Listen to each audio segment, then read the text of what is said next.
The owner of a haunted house appalled as he's accused of a sex crime, but guess what? It was all an act. Now he's learned his punishment. I have the body camera footage where police confront John Schwarz, and I'll tell you how much time the judge gave him. Welcome to Crime Fix. I'm Angenette Levy. Every year around Halloween, people love to go to haunted houses. They're spooky and scary, and they're fun. But there's one haunted house in Wisconsin where the DA said the owner was targeting volunteers who were working there and sexually assaulting them. We have a combined effort with the volunteers here, up to about 16 to 17 years. But this is year number 2 of Scare USA, and this is what we're branding it as now. That's John Schwarz. He owns Scare USA in Two Rivers, Wisconsin. I worked in Wisconsin a long time ago. It was my first reporting job, and so I know a little bit about Two Rivers. Let me tell you about it. Two Rivers is a city of about 11,000 people on Lake Michigan. It's about 40 miles south of Green Bay. So it's a small town. A lot of people know each other. Scare USA was a haunted house owned by John Schwarz. It opened back in 2013, according to its website, and claims to be the top 31 haunted attraction in the entire United States. The site says about Schwarz, John began entertaining at a young age, quickly favoring Halloween over any other holiday. His passion is to create, to be artistic, to entertain people, and to do so in any way possible. His resume stands tall, for he has been established in the entertainment industry for over 2 decades. John's experience ranges in DJ and MC, voiceover, acting, TV, and film, also being an affiliate of the haunted attraction industry since 1998. Haunted USA was definitely a big hit in Two Rivers.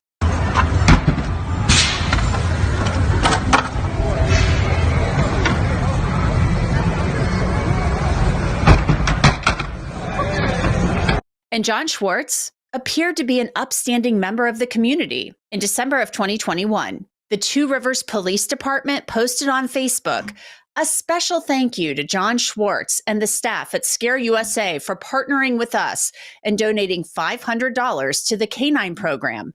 Back in October, they held a special event that was well attended by pets and their humans alike to raise funds for the Canine program. Thanks, guys. That's right. Schwarz had helped raise money for a police dog, but less than 2 years later, in October 2023, a different post was on the police department's page announcing John Schwarz's arrest.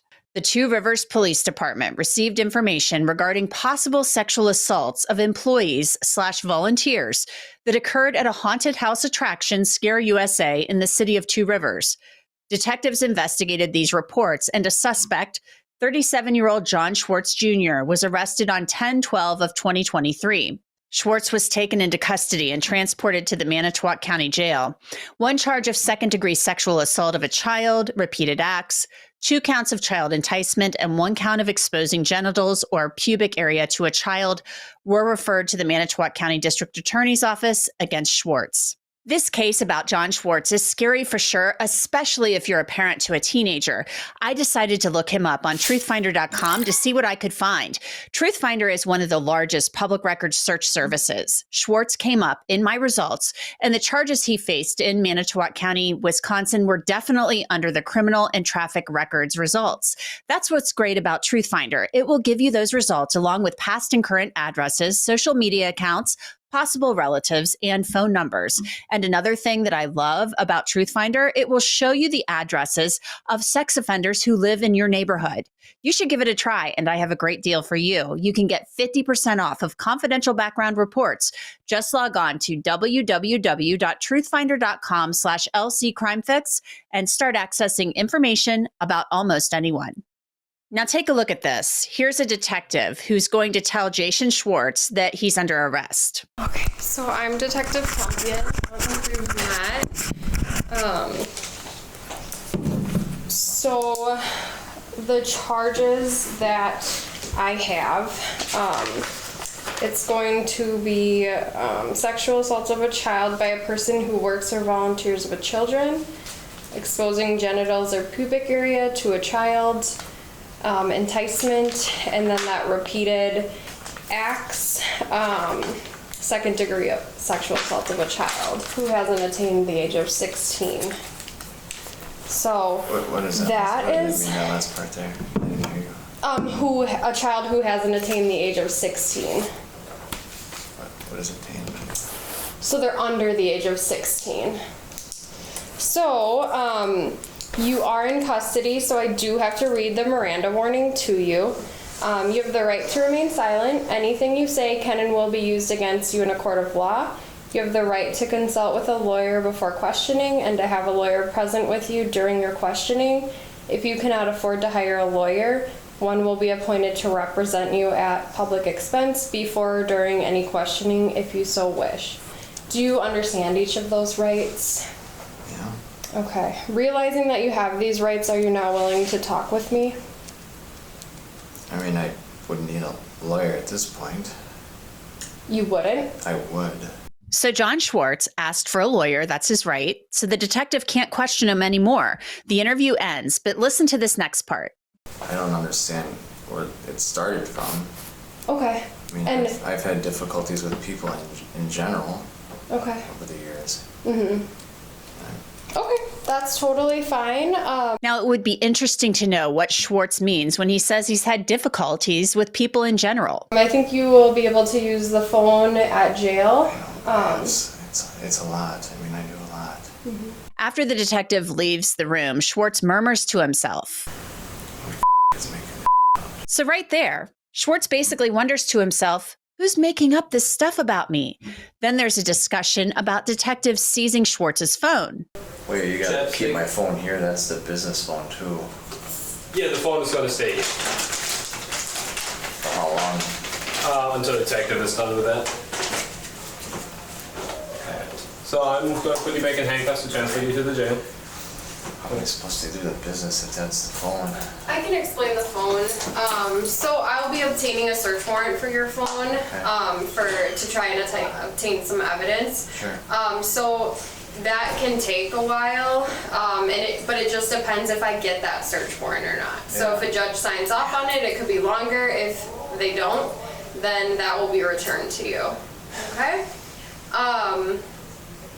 Yeah, I think. Do you have any other questions on that? No, that's just rough. I don't know how to do any of that business stuff. I know you get. Yep, so the rest of your belongings will get logged in at jail. Schwarz is cuffed and taken to jail. Scare USA closed immediately, posting on its Facebook page, "We regret to inform you that Scare USA will be closed effective immediately due to unforeseen circumstances. The well-being and satisfaction of our patrons has always been our top priority, and we deeply apologize for any inconvenience or disappointment this closure may cause." The company promised refunds for those who had purchased tickets. The investigation determined this was not Schwartz's first offense. In fact, his behavior dated back to 2014. He was having sexual contact with several minor volunteers and workers at the haunted house. According to the DA, Schwarz told the victims no one would believe them if they reported the assaults. Schwartz's attorney had asked to dismiss 2 of the counts, saying the statute of limitations had passed. In a motion, she wrote, according to the criminal complaint, Child provided a full disclosure to his school counselor and police in November 2018. The original criminal charge associated with the allegations was filed on October 16th of 2023. The district attorney's office then filed an amended complaint with added charges, including these misdemeanors, on October 20th, 2023. There is nothing in the complaint to indicate that there was a prior warrant or summons issued, an indictment found, or an information filed within the 3 years following the alleged commission of the offenses. Schwartz's attorneys basically said law enforcement knew about these alleged crimes for 5 years and didn't file charges. And while they were disclosed in 2018, the incidents happened before that time. John Schwarz has pleaded no contest to sexual intercourse with a child 16 or older and 4th-degree sexual assault, along with another charge. He was sentenced to 9 months in jail with time served. He'd been in jail since October of 2023 and was sentenced last month. He'll also be on probation for 5 years. Andrea Lewis is a former felony prosecutor who now represents victims of sex crimes in civil cases. Andrea, your first thoughts on this? I mean, this is a guy who's in a position of trust in the community, running a popular haunted house, and he's apparently molesting, having sex with his volunteers who are there at the haunted house. You're absolutely right. This is really shameful. And, this is a man who is providing to some extent, right, a service to the community during the Halloween months or whenever it is. He has something that's supposed to be fun for children. So he's then employing children. And what we now know is he's doing horrible things to them. And what's even more shocking is the sentence that he got in relation to this. Yes, he might have served some jail time and got time served, but in reality, it seems that his sentence is frankly, this is not a very stiff sentence considering what he's done to this young victim, and it really makes you think: is the reason for that the victim's age? Would this have been different if the victim was quite a bit younger? Is the fact that they were a teenager at the time, is that why we don't see a sentence really in the range that I think many would argue it should have been in? Let's dig into that a little more. I think you make a really good point there. The victim was 16 or older, but younger than 18, so 16 or 17, but still a kid, still a volunteer or an employee of John Schwarz. And really, it doesn't matter because you're still a kid. And if this is my kid as a parent, I'm thinking to myself, you're still in high school. You're still up here, not fully developed. And you're with this guy who apparently told the kids that were volunteering for him that he had victimized. Well, you can go tell somebody, but guess what? Nobody's going to believe you. I'm John Schwarz. I gave money to the K-9 program at the police department. Now, I'm just adding that part in, but he was on the Two Rivers Police Department 2 years before this, before he was charged, and he had given money to the police department to buy a police dog. So, yeah, he's telling them, well, you can do what you want, but nobody's going to believe you. Right. And what does that tell us about him? He's using manipulation tactics. They're subtle threats. He's using his influence not only over the children, but over the maybe individuals within his local community to suggest that basically you don't have any options. You submit to what I'm telling you to do or else. And that really shows us a window inside what this man's capable of. And then we have to ask ourselves, is a probationary sentence really appropriate for someone who is capable of doing that? Does that sound like somebody who may repeat these behaviors if given a slap on the wrist? I mean, I think that's a real danger here. And as you just noted, we really have to look at this through the prism of the fact that this is a child. Yes, 16, maybe a little bit older, it doesn't matter. It's a child. Their brains are not fully developed, and the law recognizes them as minors. Now, I handle a lot of these cases in my day-to-day practice, and I will tell you, unfortunately, this is not uncommon when you see that the survivor of a sexual assault is actually a teenager. For some reason, the sentences are not nearly what they would be and should be, in my opinion, despite the fact that they are the victims of a violent and horrific crime. And really, we have to ask ourselves as a society, is that right? Do we want people who prey on children, maybe some that are a little bit older, to get a slap on the wrist, or do they deserve the same sanctions as somebody who victimizes an 11, 12, 13-year-old? What is the real difference there? Now, there was a victim in this case. They read a victim impact statement at the sentencing. The prosecutor did. And the victim's impact statement said in part, the resurfacing trauma has made me feel like I'm back at age 15. So this victim that they read the statement from was actually 15, not 16 to 18. And I'm back at age 15, terrified and ashamed of what had been done to me. When triggered by the events, my whole body will tense up and tremble, making it impossible for me to calm down. Now, there had been a repeated sexual assault of same child, at least 3 violations of first and second degree sexual assault. That charge was dismissed and read in. So maybe that charge related to the child who was 15. That was actually a felony level charge. What is going on with this? I mean, we know that his attorneys had tried to get some of these charges dismissed, saying that, these were reported back in 2018, but it occurred in 2014, and the cops knew about this for a long time. So the statute of limitations had passed. Obviously, that didn't fly with the judge, and now he pleads guilty to these other charges, these lesser charges. So I'm just not getting it why the DA agreed to this, because this seems like somebody who's in the community running a haunted house. It's almost like the ice cream truck, the scary ice cream truck driver or something, running around trying to lure kids, using a haunted house to victimize kids, to lure volunteers and workers in, telling them he can get away with it because of whatever. And the DA agrees to this. And I reached out to the DA, did not call me back, made no comment, did not return my call.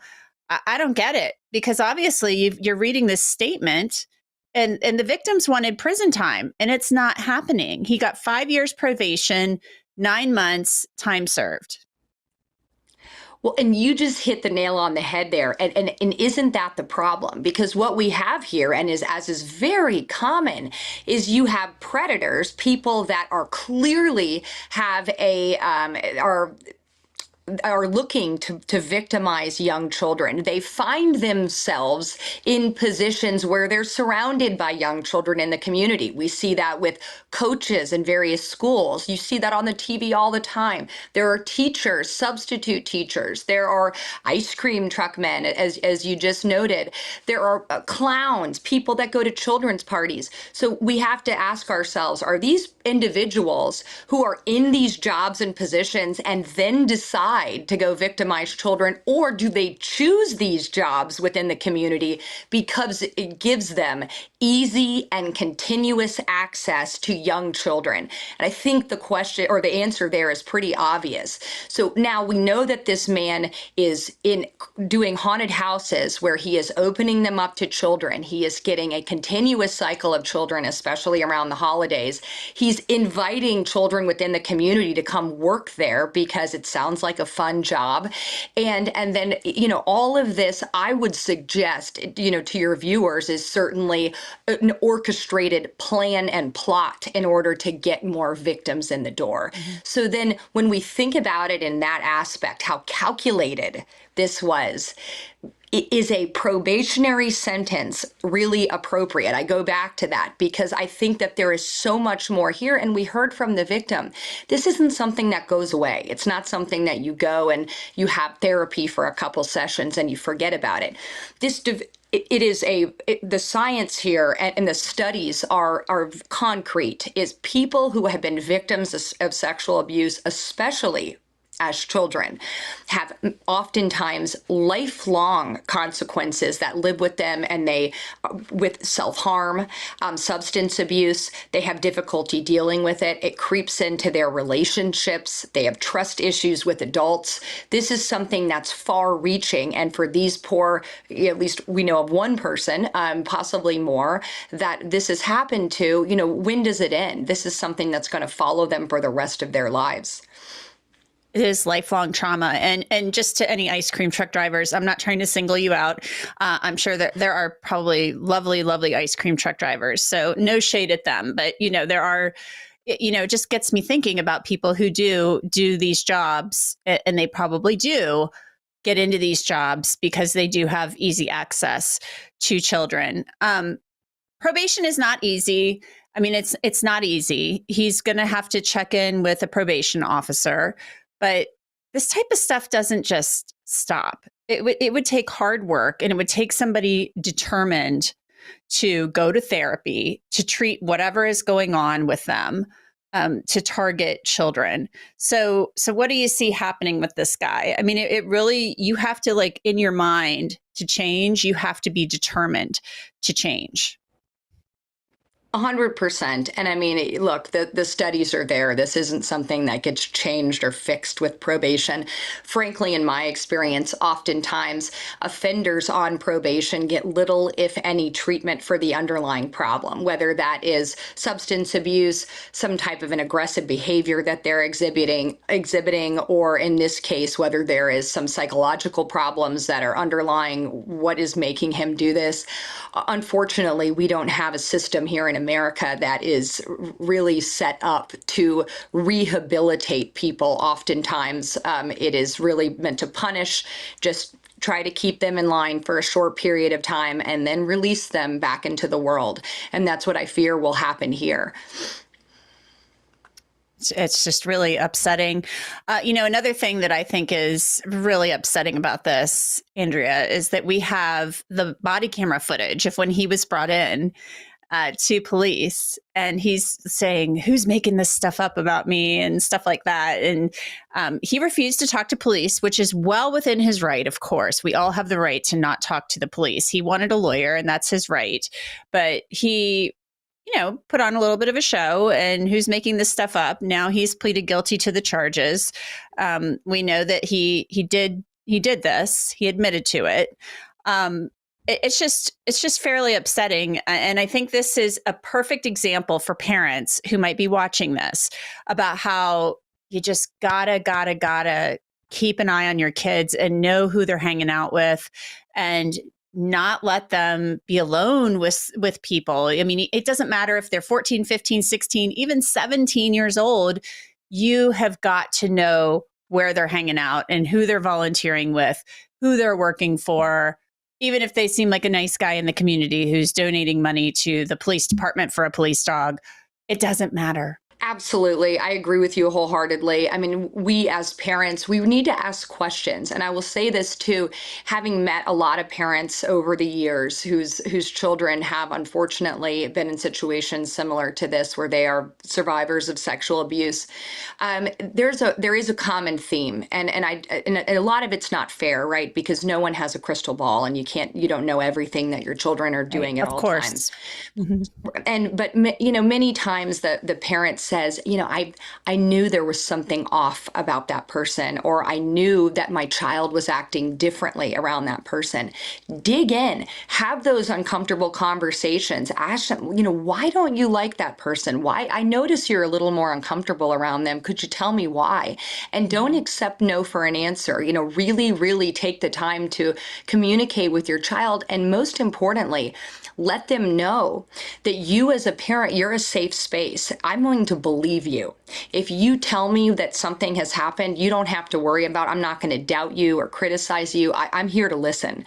And I think that really helps. And then when if they do open up and tell the parent that something has happened, take action and follow through with your word. Go talk to the school, go talk to the person, get them away from the person that they're concerned about, and, be the parent that they deserve. And I think that's a lesson that all of us can take away from these horrific situations. Yeah, most definitely. Andrea Lewis, thank you so much for your time. We appreciate it. Thank you. Thank you for having me. And that's it for this episode of Crime Fix. I'm Angenette Levy. Thanks so much for being with me. I'll see you back here next time.